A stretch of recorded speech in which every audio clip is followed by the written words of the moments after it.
नमस्कार मंडळी, चला भारताचं सौंदर्य आणि वैभव बघायला। आज आपण हे भारताचं सौंदर्य आणि वैभव या माडेश्वरी मंदिराच्या रूपामध्ये बघणार आहोत। हे माडेश्वरी मंदिर जे आहे एका महाराष्ट्रामधल्या ऐतिहासिक गावामध्ये आहे। माडा या गावाला ऐतिहासिक म्हणतो आहे कारण आता आम्ही माडा गावामध्ये जो फिरलो, आम्हाला या ठिकाणी अनेक ऐतिहासिक वास्तू दिसल्या, जुने वाडे दिसले, जुन्या विहिरी दिसल्या, काही समाध्या आम्हाला या ठिकाणी दिसल्या आणि काही ऐतिहासिक मंदिरं सुद्धा आम्हाला दिसली। यापूर्वी आम्ही या माडा गावातील 3 मंदिरांचे मिळून 2 व्हिडिओ बनवलेले आहेत। एक विठ्ठल रुक्मिणी मंदिराचा एक व्हिडिओ बनवलेला आहे आणि दुसरा जो व्हिडिओ बनवलेला आहे उत्तरेश्वर आणि परमेश्वर नावाच्या मंदिराचा आणि मल्लिकार्जुन मंदिराचा एक व्हिडिओ बनवलेला आहे। तर ते पहिले 2 व्हिडिओ तुम्ही जर बघितलेले नसतील तर ते अवश्य बघा। ही तुम्हाला विनंती आहे। आपल्या वाहिनीवरच्या प्राचीन मंदिरे नावाच्या प्लेलिस्टमध्ये तुम्हाला ते सर्व प्राचीन मंदिरांचे व्हिडिओ बघायला मिळतील। आता आपण हे मंदिर बघायला सुरुवात करणार आहोत। माझ्या मागे आपल्याला मंदिराची प्रवेशद्वार, मुख्य भव्य प्रवेशद्वार दिसत आहे। मंदिराला सुंदर जवळपास 20-25 फुटी उंच तटबंदी बांधलेली आहे आणि हे भव्य प्रवेशद्वार आपल्याला इथे समोर बांधलेलं दिसतं। प्रवेशद्वाराच्या वरती जर बघितलं तर एक सुंदर गोपूर पद्धतीचं कळस केलेला आहे। मध्यभागी नगारखान्यासारखा आकार इथे आपल्याला केलेला दिसतो, म्हणजे इथे त्या कालावधीमध्ये कदाचित बसून नगारा वाजवला जात असेल आणि वरती सुंदर पद्धतीचा कळस आहे जो आता आपण बघत आहात। आता ह्या प्रवेशद्वारामध्ये प्रवेश करण्यापूर्वी मी आता जे तुम्हाला उल्लेख केला होता की इथे काही समाध्या दिसतात, तर ह्या गावामध्ये अशा प्रकारच्या अनेक समाध्या दिसतात जे आता आम्ही तुम्हाला दाखवत आहोत। या प्रवेशद्वाराच्या बरोबर समोरच्या बाजूला जर बघितलं तर समोरच्या बाजूला आपल्याला 1 2 3 4 समाध्या या ठिकाणी आपल्याला दिसतात आणि अशा पद्धतीच्या अनेक समाध्या ह्या गावामध्ये फिरताना आम्हाला दिसल्या। आता ही केवढी मोठ्या आकाराची समाधी दिसते बघा, त्याच्यावरती सुंदर चौथरा बनवलेला आहे आणि तुळशी वृंदावन केलेलं आहे। संपूर्ण दगडी तुळशी वृंदावन आहे आणि प्रत्येक समाधीवरती आपल्याला तुळशी वृंदावन बनवलेलं दिसतं। अशा पद्धतीने बनवलेल्या अनेक समाध्या आम्हाला ह्या गावामध्ये फिरताना दिसल्या। या समाधीपाशी आपण बघू शकता इथे चरण पादुका दाखवलेल्या आहेत। अर्थात ह्या समाध्या कोणाच्या आहेत हे माहित नाही कारण समाध्यांवरती नावं लिहिलेली नाहीत, त्यामुळे कोणाच्या आहेत ते ओळखू येत नाही। पण राजे निंबाळकरांच्या घराण्यातल्या वीर पुरुषांच्या या समाध्या असाव्यात असं वाटतं। आता हे शिवाजी महाराजांच्या काळातलं मंदिर असल्यामुळे ह्या मंदिराला पूर्वी एक लाकडी दरवाजा होता। ह्या संपूर्ण आकाराचा लाकडी दरवाजा होता। त्या लाकडी दरवाजाला लॉक करण्यासाठी ह्या पद्धतीच्या साखळ्या, या शिवाजी महाराजांच्या काळातल्या साखळ्या अजूनही इथे चांगल्या पद्धतीने शिल्लक आहेत। आता दरवाजाच्या खुणा थोड्याशा आतमध्ये आणून मी तुम्हाला दाखवतो। थोडेसे आतमध्ये या म्हणजे तुम्हाला दरवाजाच्या आतल्या खुणा दिसतील। इथे जर आपण आतमध्ये बघितलं तर हा एक खड्डा आहे आणि वरती दरवाजाची बिजागरी टाईप म्हणजे वरती अडकवण्यासाठी दरवाजाचा एक खांब अडकवण्यासाठी इथे एक दगड लावलेला आहे आणि अशीच रचना समोरच्या बाजूला असते। हे जे दगड आपल्याला दिसतं किंवा हे जे आपल्याला होल दिसतं आहे, या होलमध्ये संपूर्ण एक लाकडाची काम, दरवाजा बंद केल्यानंतर एक लाकडाची काम याच्यामध्ये अडकवली जायची आणि त्यांनी दरवाजा पूर्णपणे बंद केला जायचा। ही पूर्वीच्या दरवाजांची किल्ल्यांची जास्त करून पद्धत असायची। इथे मंदिराच्या तटबंदीला जे प्रवेशद्वार आहे तिथे सुद्धा अशा सुंदर पद्धतीचा दरवाजा पूर्वीच्या कालावधीमध्ये होता। आता दरवाजा शिल्लक नाही पण त्याचे काही अंश आपल्याला इथे बघायला मिळतात, जशी आता आपण साखळी बघितली। आता आपण मंदिरामध्ये आतमध्ये जाऊयात, चला। जसं आपण मंदिराच्या आवारामध्ये प्रवेश करतो आपल्याला डाव्या हाताला आणि उजव्या हाताला काही विरगळं ठेवलेली दिसतात। आपण आधीच्या व्हिडिओमध्ये जी विरगळं बघितलेली होती त्यातली बहुतेक विरगळांमध्ये हे पहिले 3 भाग असतात, म्हणजे 3 स्तर दाखवलेले असतात, ज्याच्यामध्ये वरती कैलासाचं प्रतीक म्हणून वीर आणि त्याची पत्नी दाखवलेली असते, मध्ये खाली युद्धाचे प्रसंग दाखवलेले असतात। ह्याच्यामध्ये विरगळामध्ये आपल्याला विशेष एक गोष्ट दिसते, पाळीव प्राणी आपल्याला इथे कोरलेले दिसतात आणि पाळीव प्राण्यांची रक्षा करताना घरचे लोक आपल्याला इथे कोरलेले दिसतात। हे बघा, हे दुसरं विरगळ सुद्धा खूप सुंदर पद्धतीने कोरलेलं आपल्याला दिसतं। या विरगळांच्या बाजूलाच जर बघितलं तर आपण तटबंदीमध्ये म्हणजे वरती नगारखान्याला जाण्यासाठी जिना बनवलेला आहे। संपूर्ण तटबंदी जी आहे आणि हा समोरचा नगारखाना जो आहे हा संपूर्ण दगडी बांधकाम आहे आणि हे ऐतिहासिक सगळं बांधकाम आहे। प्रवेशद्वारातून थोडंसं आतमध्ये आलं की जशी आता आपण विरगळ बघितली तशी आपल्याला इथे या ठिकाणी 3 दीपमाळा केलेल्या दिसतात। मंदिराच्या बरोबर उजव्या बाजूला डाव्या बाजूला 2 दीपमाळा आहेत आणि प्लस एक तिसरी दीपमाळ डाव्या बाजूला बनवलेली आहे। ही बहुतेक आधुनिक त्याच्यानंतरच्या कालावधी बनवलेली दिसते, पण ह्या 2 दीपमाळ्या जुना काळातल्या आपल्याला दिसतात। आता आपण थोडंसं अजून पुढे जाऊया।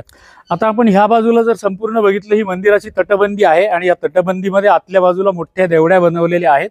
मंदिरामध्ये जे सण वार उत्सव साजरे केले जातात किंवा यज्ञ यागादी पूर्वी कालावधीमध्ये होत असायचे, त्याच्या स्वयंपाकासाठी आणि तयारीसाठी अशा प्रकारच्या देवड्या वापरल्या जायच्या. इथे आपण बघू शकता प्रवेशद्वाराच्या बरोबर समोर एक यज्ञकुंड केलेलं आपल्याला दिसतं. या ठिकाणी यज्ञ आहे आणि हा मंडपामध्ये यज्ञकुंडाच्या वरती एक मंडप सुंदर हा पण दगडी बांधलेला आहे आणि ह्याच्यावरती एक सुंदर कळस बांधलेला आहे आणि त्या कळसावरती सुद्धा सुंदर शिल्प कोरलेली आहेत. मधल्या भागात जर आपण बघितलं तर नाग असलेला आपल्याला हे दिसतोय, विष्णूची मूर्ती मध्यभागी आपल्याला दिसते. आता आपण मंदिराच्या प्रवेश मंडपामध्ये आहोत. हा समोर माझ्या समोर जो दिसतोय मोठा हा प्रवेश मंडप आहे संपूर्ण. याच्या आतमध्ये इथे सभा मंडप आहे, त्याच्या आतमध्ये अंतराळ आहे आणि त्याच्या आतमध्ये सगळ्यात आतमध्ये गर्भगृह आहे. आता मी मंदिराच्या सभा मंडपामध्ये प्रवेश करत आहे. सभा मंडपामध्ये प्रवेश करण्यापूर्वी आपण बाहेरनं बघू शकता सुंदर पद्धतीचं दगडांनी बांधकाम केलेलं आहे. संपूर्ण दगडी बांधकाम आहे. आपण जशी अन्य मंदिरं आतापर्यंत बघितली होती तशीच सुंदर दगडी बांधकाम इथं केलेलं आहे.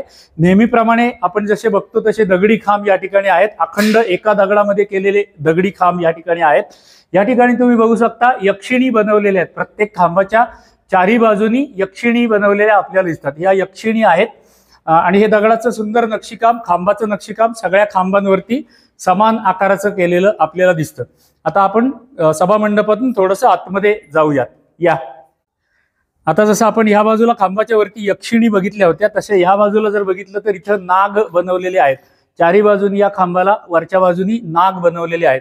याच्या मागे उद्देश असा असतो, इथे यक्षिणी किंवा नाग असण्याच्या मागे उद्देश असा असतो की ह्याच्यावरचं मंदिराचं जे छत आहे आणि छतावरचा जो कळस किंवा शिखर आहे त्याचा भार ह्या नागांनी आपल्या फण्यावरती घेतलेला आहे आणि पलीकडच्या बाजूच्या यक्षिणींनी त्यांच्या हातावरती त्या वरच्या छताचा आणि कळसाचा भार घेतलेला आहे.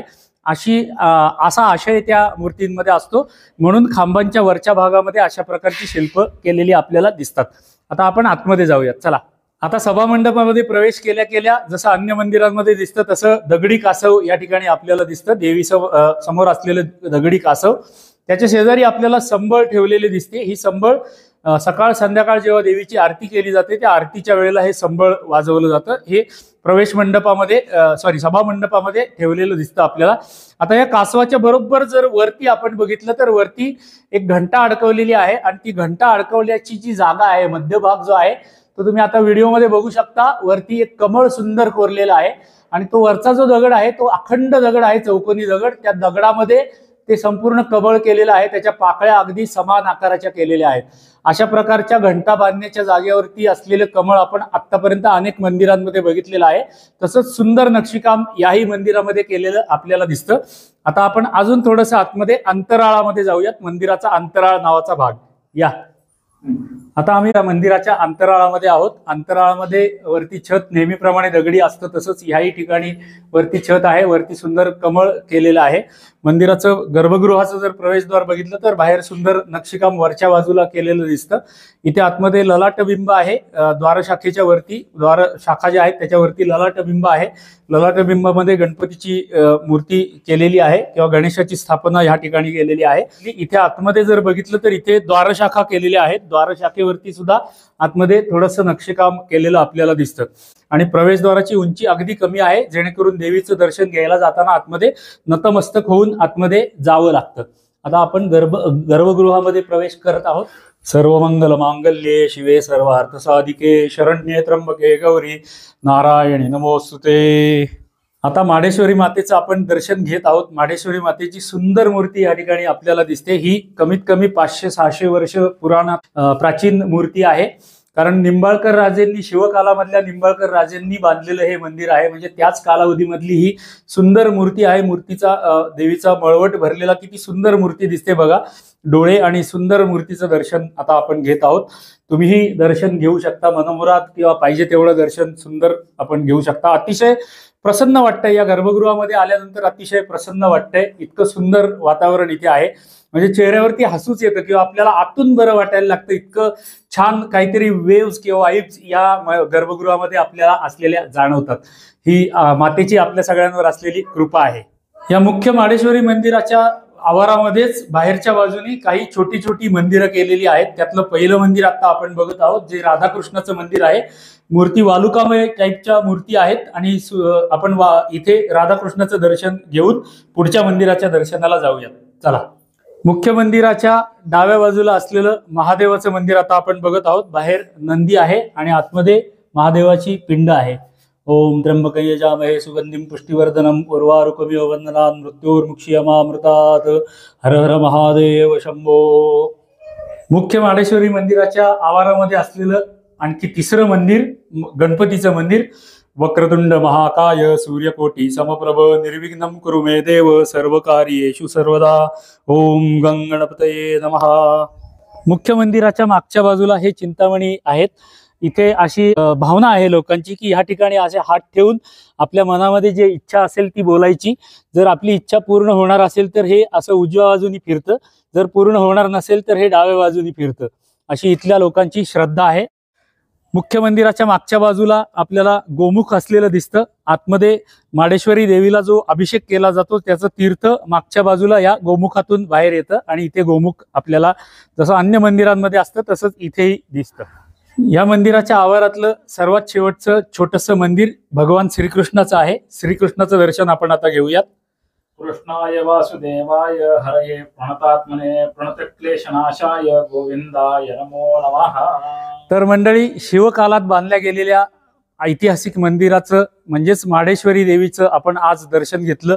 या माडेश्वरी मंदिरात ऐतिहासिक ज्या वास्तू आहेत, जी छोटी छोटी मंदिरं आहेत आणि मुख्य माडेश्वरी देवीचंही आपल्याला सुंदर पद्धतीने दर्शन झालं.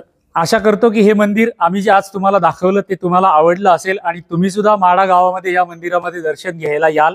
जर तुम्हाला आजचा हा व्हिडिओ आवडला असेल तर कृपया व्हिडिओला लाईक करा, एक छोटीशी कॉमेंट करा. अशा पद्धतीची प्राचीन आणि लोकांना माहीत नसलेली मंदिरं जर तुम्हाला माहिती असतील तर त्या मंदिरांची नावं कॉमेंटमध्ये लिहा, म्हणजे भविष्यामध्ये आम्ही अशा मंदिरांचे अधिकाधिक व्हिडिओ बनवू शकू आणि लोकांपर्यंत पोहोचवू शकू, जेणेकरून आपल्या पिढीला आणि आपल्या पुढच्या पिढीला अशा मंदिरांमध्ये दर्शन घ्यायला यायचा छंद लागावा, आवड लागावी, हा याचा मागचा उद्देश आहे. आपली नेहमीची विनंती तर असतेच, जी आता पूजा तुम्हाला करणार आहे. चॅनलला जर सबस्क्राईब केले नसेल तर सबस्क्राईब करा आणि कमेंट बॉक्समध्ये तुमची काही कमेंट असेल तर ती कमेंट पण करा आणि शेअर करा, लाईक करा. धन्यवाद. धन्यवाद. धन्यवाद. धन्यवाद.